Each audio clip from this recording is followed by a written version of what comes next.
welcome fans. Here we are, Dreadball Studios Sports Center. We're bringing you to what's going on in the Dreadball League. I'm Joe Kool. This is my partner, William Wanabi.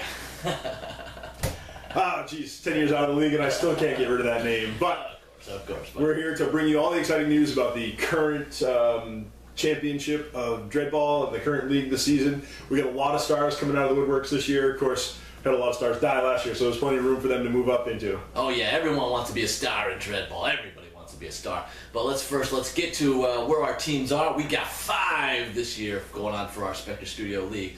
And we're going to find out where they are in the placement and how they're moving up. My partner here will kind of go over what's going on with the players of the teams. You know who to start rooting for if you're a fan of these teams. And we're starting on the bottom, but you'll know we'll go right to the top of those great stars as we're building into this wonderful Spectre Studio League. Right, buddy? Absolutely.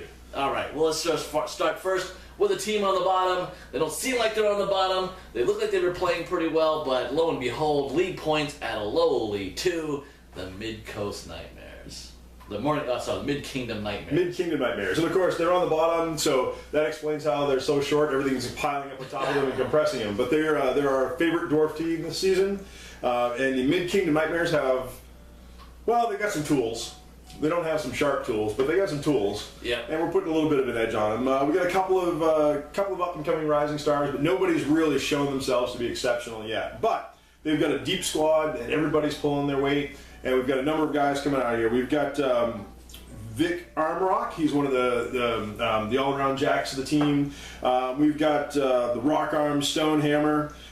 He's one of the up-and-coming guards. We've seen a little bit of work from him, causing some serious injuries out there. We always love it when that armor crunches underneath the guard's fist. Oh, yeah. We got Trontor Wilhart. Another guard, he's doing some work there. So 2 solid guards to really get those strikers where they need to go. And that's what we love about the Forge Fathers. They're great for their guards, hitting hard. Absolutely. Of course, the Forge Fathers, we call them strikers, but they're a little short on the arm, but they don't run very far either. Yeah, they can really get that ball going. They got some solid strength there. So we got Migo Easestone, who's put the ball into the scoring zone at least once that we know of. He's probably done it before, but we just saw it on the field once, and so he's bringing up some scores as well. So we've got some really deep. But we do have one ranked 2 guy on there, and he's one of our special guys, the keeper, and that is what? Oh right, Duke Brody. No, I'm sorry.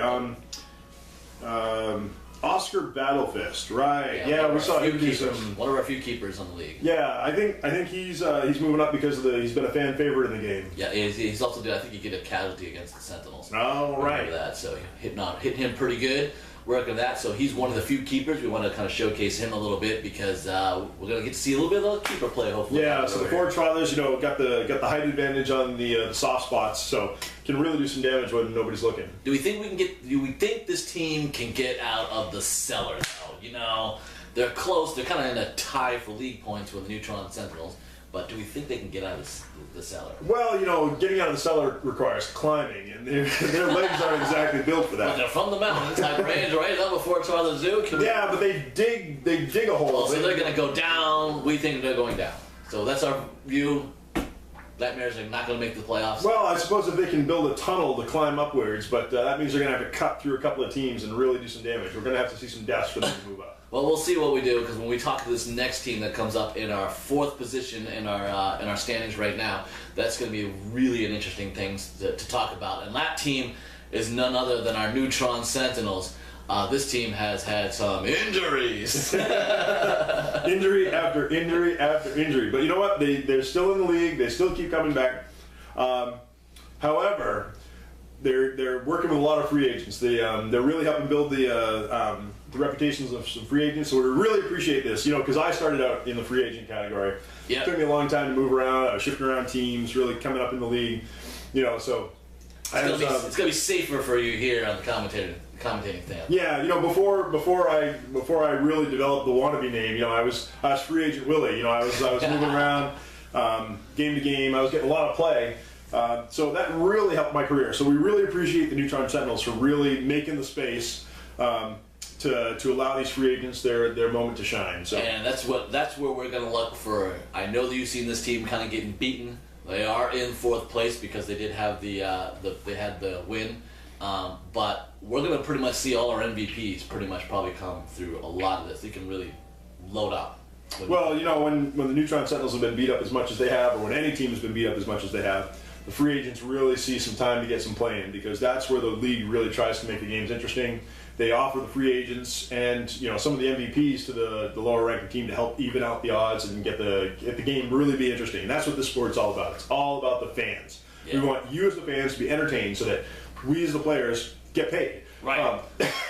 So let's see the Sentinels have Giants MVPs on the Sentinels. Absolutely. Giants, robots, yeah. They're going to have it all. You're going to see it all on the field.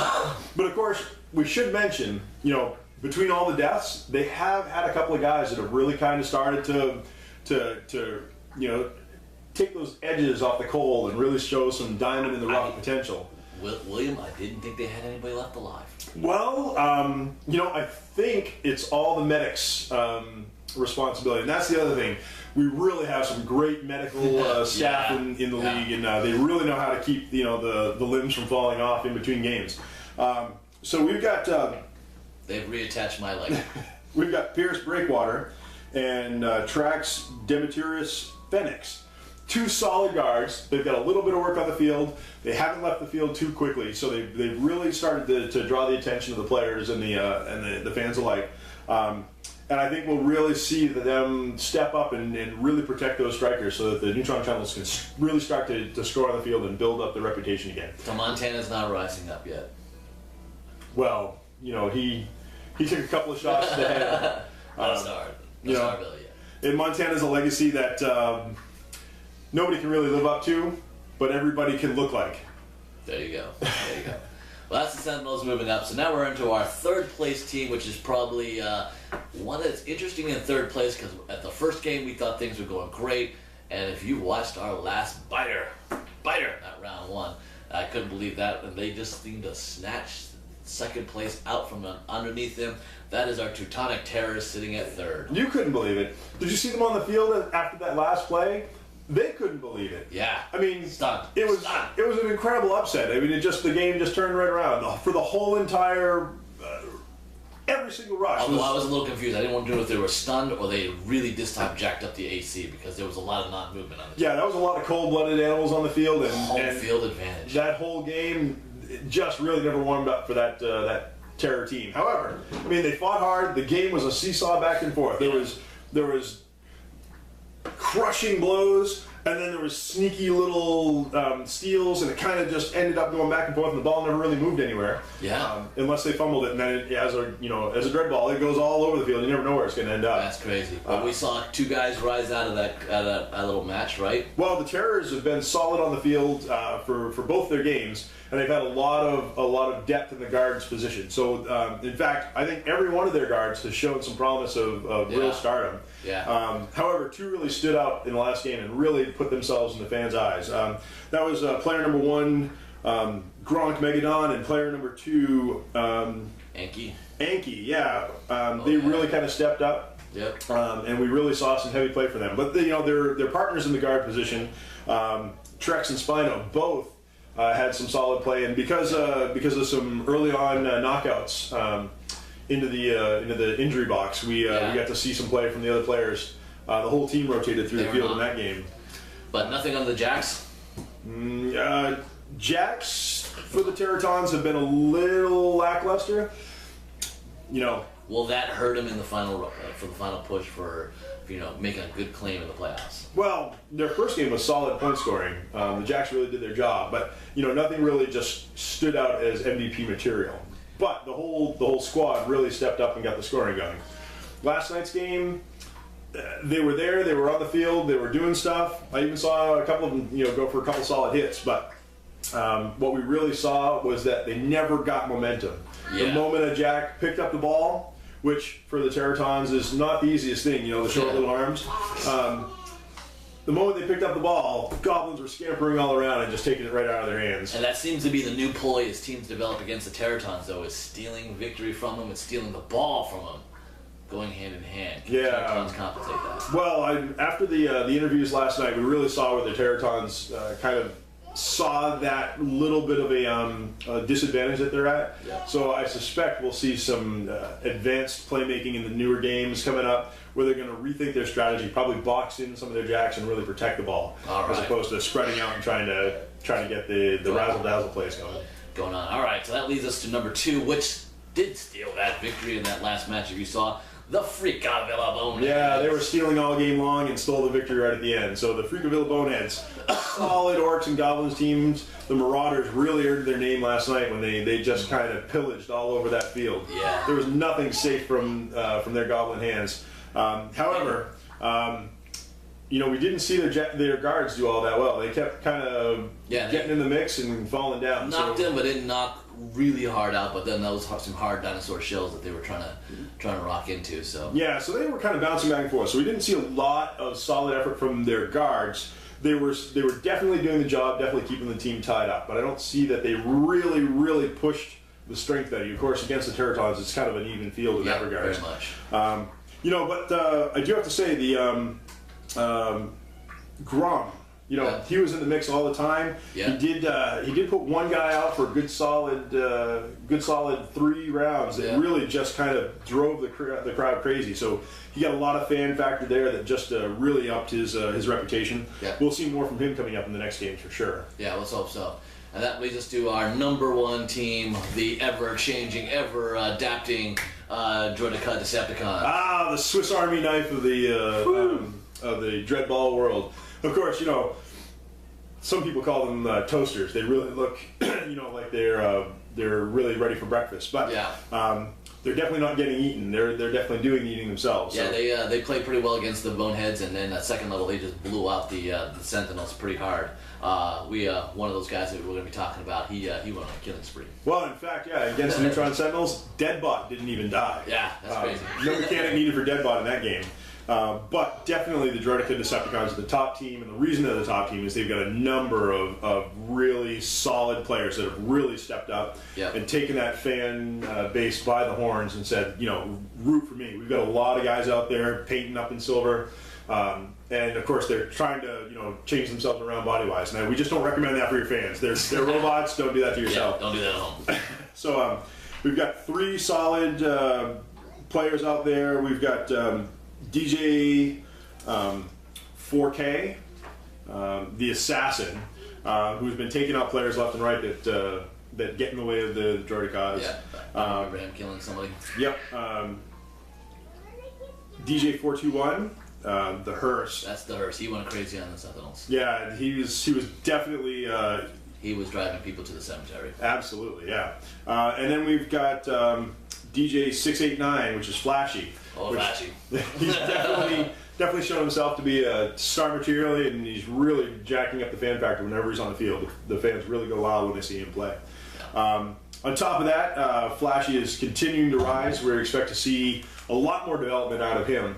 And of course, we've got DG79 and the Hearst as well. I mean, is really upping his reputation. So the Hearst and Flashy are really kind of moving along pretty well, and we could see a little bit more out of that. I know they added depth. They've got the extra player. They've kind of added into that grouping. So the Droidekas are looking solid.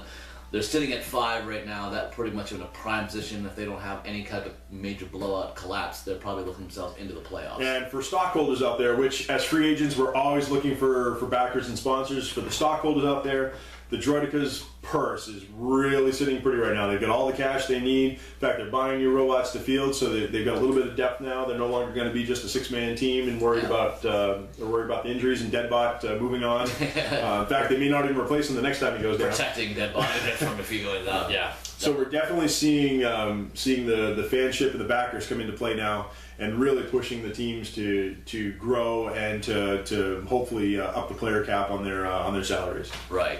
So there we go. There's our Dreadball League. Now you have them 5-1 where they sit. Comment below where you think what team is going to make the 4-man playoff push. Each of the rounds are coming up now. For round 2, each team will get 2 more games in versus the 2 teams that did not play. So you'll get to see each of those teams play those different versions of the teams and to find out where they land. If we get them to where they want to be, One team will be out of the playoff race. The other will be seeded 1 through 4, with one taking on the fourth team. 2 and 3 playing each other for the chance to go into our Spectre Studio Dreadball League Championship. And don't forget, this is free agent Willie Wanabi. This is our other co-host, Joe Kool. And we're still in the game, folks. So if you got it in any kind of exceptional league coming up, or you even want just a pickup game, don't hesitate to call. We're always looking to play.